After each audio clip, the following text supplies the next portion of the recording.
आज डीरेगुलराइजेशन पर यहाँ पर एक कार्यक्रम रखा गया है जिसमें हर धर्म के लोगों को, हर धर्म के जो बेहतर लोग हैं, मौलवी हैं, पंडित हैं, जैनी हैं, जहाँ सिख धर्म से हैं, उन सबको आज इस कार्यक्रम में शिरकत करने के लिए बुलाया गया है। मकसद ये है कि जम्मू और कश्मीर के लोगों में जो धर्म के नाम पर एक बंटवारा किया जा रहा है, एक गैप डाला जा रहा है, उसको भरना, ये इस मकसद से आज इस कार्यक्रम को यहाँ पर रखा गया है। हम बात करेंगे, यहाँ कुछ उलेमा हैं हमारे साथ, उनसे बात करेंगे। सर, आप बताएं कि आज के कार्यक्रम का मुख्य मकसद क्या है? सर, जम्मू कश्मीर में ख़ासकर जो कई दहाइयों से एक तकसीम चल रही है, नफ़रत की दीवारें खड़ी की जा रही हैं, आज ये गुजर चैरिटेबल ट्रस्ट की जानिब से एक अजीम मीटिंग यहाँ मुनक़िद है, जिसमें हमारी पूरी रियासत से उलमा, मशाइख, सारे धर्म से पंडित साहिबान हैं, ज्ञानी साहिबान हैं। हम इन लोगों की ये ज़िम्मेदारी है कि ये जो नफ़रत और तफरीक के बीज बोए गए हैं, इनको मिटाया जाए और धर्म की आड़ में इलाकों को तकसीम ना किया जाए, लोगों को तकसीम ना किया जाए, क्योंकि ये हमारे इस्लाम के सरासर ख़िलाफ़ है।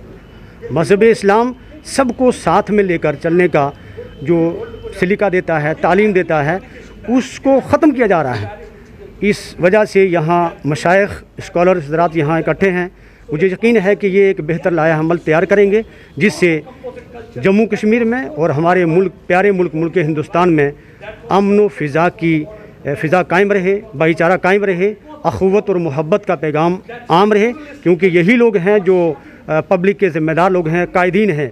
इनको चाहिए कि वो सामने आएँ, मसाजिद से, गुरुद्वारे से, मंदिर से, जो मजहबी इबादतगाहें हैं, उनसे इन लोगों को जोड़ने की कोशिश करें।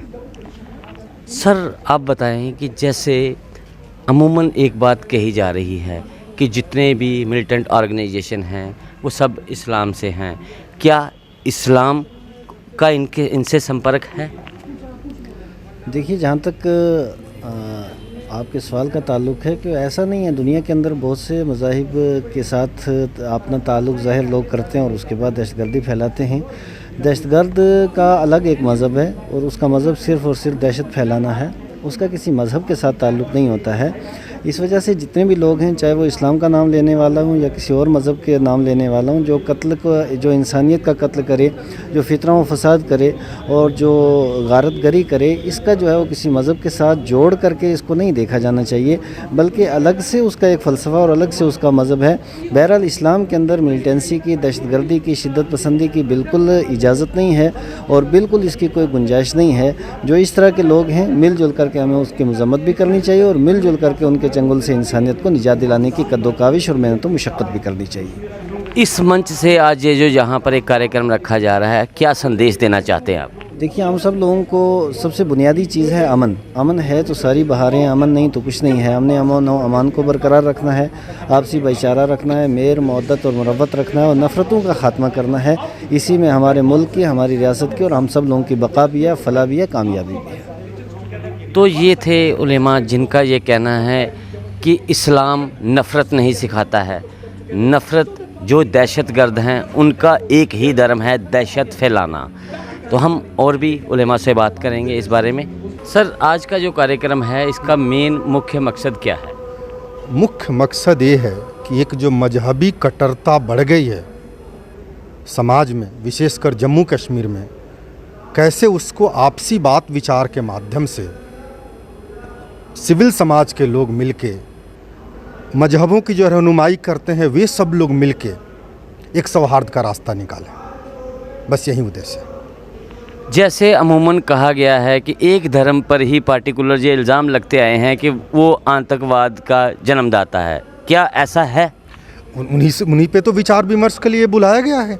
आज तक इस देश में इस तरह की कोई भी सम्मेलन नहीं बुलाई गई जिस पे इन सभी मुद्दों पे खुलकर चर्चा की जा सके।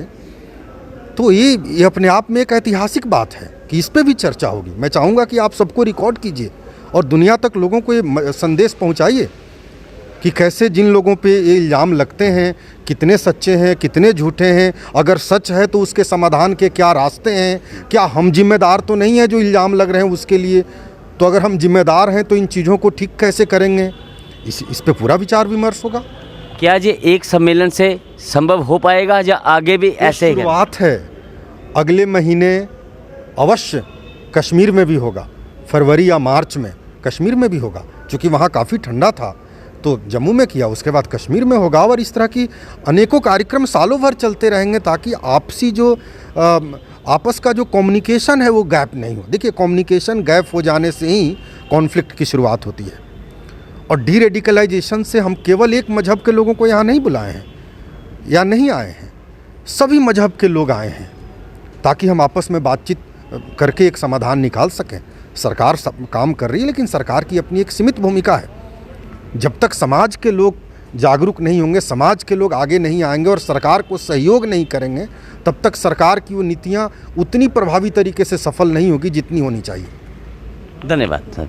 तो साहब आप बताएं कि आज का ये जो कार्यक्रम यहाँ रखा गया है, इससे क्या पैगाम, क्या संदेश देना चाहते हैं? इस्लाम के ऊपर जो एक दहशतगर्दी का लेबल लगाया गया है, तो हम आज ये मैसेज देना चाहते हैं कि इस्लाम और दहशतगर्दी का आपस में कोई ताल्लुक़ नहीं है, एक बात। दूसरा नंबर ये कि मैं समझता हूँ किसी भी मज़हब का बुनियादी तालीम हासिल करने वाला वो ये कह सकता है कि मज़हब नहीं सिखाता आपस में बैर रखना, हिंदी है हम, वतन है हिंदुस्तान हमारा।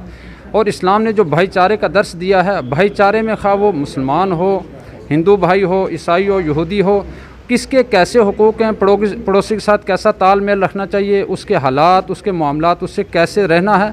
इस्लाम ने ऐसा निज़ाम दिया है जिसमें अमन ही अमन है, दहशतगर्दी, नफ़रत और इस तरह की जितनी भी चीज़ें हैं जो इंसानियत से नफ़रत सिखाने वाली हैं, इस्लाम का इससे कोई ताल्लुक़ नहीं। आज यही मैसेज हम देना चाहते हैं। सर आप ये बताएं कि जो लगातार ये कहा जा रहा है कि जब भी कश्मीर घाटी में या जम्मू में जब भी कोई आतंकी वारदात होती है तो उसे इस्लाम से जोड़ा जाता है, ऐसा क्यों? इस्लाम ये एक मुकम्मल मज़हब है।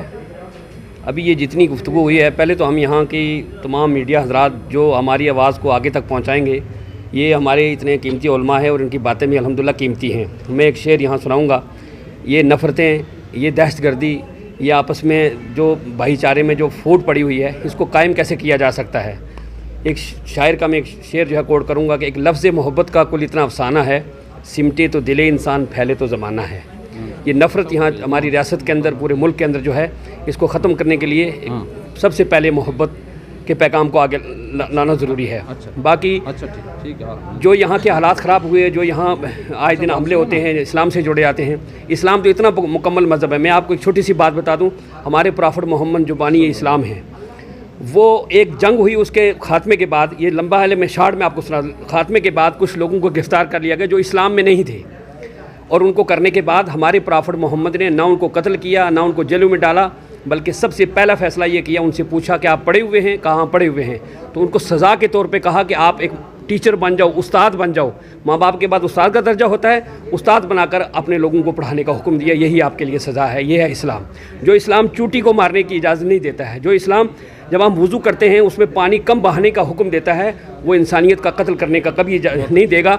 सिर्फ जो है यहाँ फ़र्क यही है, कश्मीरी पंडित हूँ या यहाँ के हम लोग हों, जो भी हूँ, हम लोग बॉर्डर एरिया से बिलोंग करते हैं, रजौरी की जहाँ आए दिन गोलाबारी होती रहती है। यहाँ जो है, यहाँ नफ़रत जो है इसको ख़त्म करना है। यहाँ से जो एक जहन जो लोगों का मुंतशिर किया है उसको फ्रंट पे लाना है, और मोहब्बत के साथ। जब आज मुझे लगता है कि आज ये वक्त आ गया है कि ये नफ़रतें ख़त्म हों और रियासत और मुल्क के अंदर अमन हो और मुल्क हमारा तरक्की करे। हमारे बड़े उलमा ने हमें यही हुक्म दिया है कि आप इस मुल्क में रहते हैं, आप इस मुल्क में रहते हैं, जिस मुल्क में रहते हैं, ये हमें फ़ख्र है कि हम हिंदुस्तानी हैं, ये हम फ़ख्र से कहते हैं। और हम आपका शुक्रिया अदा करते हैं कि हमारी आवाज़ पूरी दुनिया में पहुंचनी चाहिए। फ़ख्र है हम हिंदुस्तानी इसलिए कि हमारे सबसे बड़े सूफ़ीज़म के जो बड़े बड़े जितनी भी दरगाहें हैं वो हमारे मुल्क हिंदुस्तान में हैं। इसलिए बस हिंदुस्तान के अंदर अमन लाने का वाहिद एक रास्ता है कि नफ़रत को ख़त्म किया जाए और मोहब्बत प्यार को लाया जाए। लोगों को सीने से लगाने की ज़रूरत है, उनके जहन वाश करने की ज़रूरत है, मेहनत की ज़रूरत है। इंशाअल्लाह हम पूरी यहाँ की जो आज यहाँ प्रोग्राम हुआ है, सबका तन मन धन से हम साथ देंगे और इस नफ़रत को ख़त्म करके परचम में प्यार को लहराएंगे और उस परचम में प्यार के साथ अपने देश के झंडे को भी बुलंद करेंगे। तो ये इनका एक पैगाम है, संदेश है, जिन्होंने कहना है मज़हब नहीं सिखाता आपस में बैर रखना, हिंदी है हम वतन है हिंदुस्तान हमारा। मैं अश्विनी गुप्ता, कैमरामैन रिकेश कोहली के साथ जेके अपडेट से। देश के निर्माण और उन्नति में सहयोग आपके हर कदम में आपका हमसफर कश्मीर टर्बो TMT सरिया। चाहे भूकंप आए या तूफान, सुरक्षित रहें आप और आपका मकान। अपनाइए आपका अपना कश्मीर टर्बो TMT सरिया, trust and reliability. GK update रहे हमारे साथ।